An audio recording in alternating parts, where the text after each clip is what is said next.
yìí gbogbo kóòtù àti tìpa. Wọ́n ti gbogbo kóòtù pa ni. No case. Ẹ̀sọ́ olúwa ni. Ìyá ẹ̀sìn dídá yìí ti gbogbo kóòtù pa. Torí ìlànà mọ́lẹ̀ kan ní. Yèyé máa kéré ni. Kí ló ń ṣẹlẹ̀ ní? Wọ́n ń jẹ oyè lónìí. Yèyé owó yóò fi jẹ̀bú. Yèyé owó obìnrin. Ó jọ mo ní kó ti gbogbo kóòtù mi. Èmi àti Tinubu dàgbà bẹ́ẹ̀. Olórí ọdẹ. Àwọn ṣe mítì àti Àtíkù jáde nítorí ìyẹn tó lẹ́tọ̀ọ́ kí. Olúwa mi. Ẹbí ẹ̀yà wọ́n mú Article 2 subsection 34 2025 constitution kìlọ́mù. Only the chieftaincy you collect on your head will stay there forever. Ìyẹn nígbà òye jẹ́ ẹ̀jẹ̀ lónìí àmọ́ òyìn lórí. Àṣẹ. Article ló sọ bẹ́ẹ̀ lọ sí ní section 72 kìlọ́mù. The irukere that you are using return to me. Irukere ò ní English ni. Ó kè kó ti gbàgbé irukere yín ìwọ̀nyẹn. Ẹ má nọ wọn wọ. Lọ sí Article 35 gbàgbàgbà. Article 35. Section 34. Only he that come to this event and you eat, you cannot see, and you refuse to pray, you are in debt. Ẹgbẹ́ dáadáa, ẹnikẹ́ni tó bá wá bí tó kanu wá, tàwa kì í tí ó lọ owó yẹ ẹ̀wọ̀n mẹ́ta ló wà, ẹ̀wọ̀n éèkì ló wí. Ẹ̀wọ̀n lágbọ̀n. Ẹ̀wọ̀n kéèkì ló Ẹ̀wọ̀n wí. kirikiri. Ẹ̀wọ̀n ìgbà ló wí. Ẹ̀wọ̀n tó stubborn, eléwé lọ stray. Ladies and gentlemen, without wasting much of our time, this is GboahTv in all social handles. Thank you for supporting our mother. Yeye no network. One good time, mama. User, popularly known as Mama No Network. Ẹ má tọ́ kò wọ́n dáadáa. Ní dédé kò gbọ́ ọmọ wọn. The actress is popularly known for playing a role or character with partial deafness, which earned her the nickname Mama No Network. She has been able to warm the heart of many Yoruba movie lovers with this hilarious art of us and generates a generous freedom for herself. Kudirat Kazeem Atinoke was born on April 25 in Ogun State and a native of Olisa, Ijebu-Ode, Ogun State. She attended primary school in Ijebu-Ode before processing to Muslim secondary school.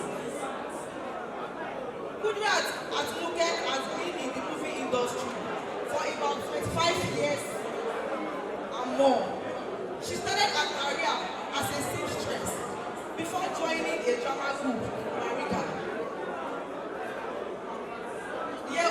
Mariga by Kaleyewa Theatre Group under the supervision of Mr. Badegesi. Her first time playing the role of someone suffering partial deafness was in the movie of Agiji Iberi, which was produced by Tope Egbeji. Kudirat Atinoke decided to stick to the role of partial deafness after she featured in the movie Lagos to Benin. Playing the same role, Lagos to Benin, playing the same role was played in Agiji Iberi. Lagos to Benin was produced by veteran Nigerian actor Sir Mr. Bolaji Amuson, popularly known as Mr. Lati. Kudirat Atinoke has featured in dozens of movies since the launch of her career as an actress featured in Agiji Iberi, Lagos to Benin, Ore Ochichi, Amusu Iwonba, Mama Londona, Canada Network, and so on. Due to the hard working and the persistence in her profession, Mama No Network has been proud as the ambassador of many companies like Embrace Innovation, John Bent No Powder, Miss Delicious, Ahmed Properties, Upper Top, and so on. Kudirat Atinoke was proud the title of Yeye Akile Ijebu-Ode. ẹ bá ń pa àtẹ́wọ́ fún àwọn dáadáa. Ẹ ẹ jọ yìí. Celebrating praise for who?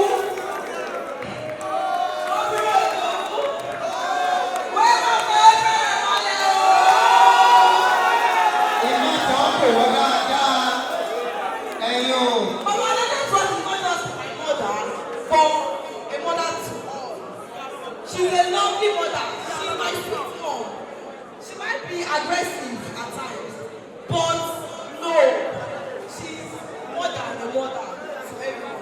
Thank you so much. Mommy, not like A round of applause to Ayomide Mistura Kazeem. A round of applause to her for that wonderful biography of her mother. Ẹ bá wa pa àtẹ́wọ́ yẹn fún dáadáa. Ọwọ́ tẹ̀ ń pa yẹn máa fi gba ìtọ́ yẹn látara lọ́wọ́ Ọlọ́run. Àtọ̀dọ̀ nínú mi lọ́wọ́ pa àtẹ́wọ́ yẹn fún dáadáa. Pa àtẹ́wọ́ yẹn dáadáa. Ladies and gentlemen, I am Judge Oyobo with 35 years experience in the court of law. And this is my baby lawyer. The only judge in the nation yìí tó ní baby lawyer nìyẹn. Ẹ lọ wò dáadáa. Baby lawyer. Wò mí dáadáa bí. Báwo bá lẹ́yìn tó ka ìwé? Báwo lẹ́yìn tó bá ń ta pépà dáadáa?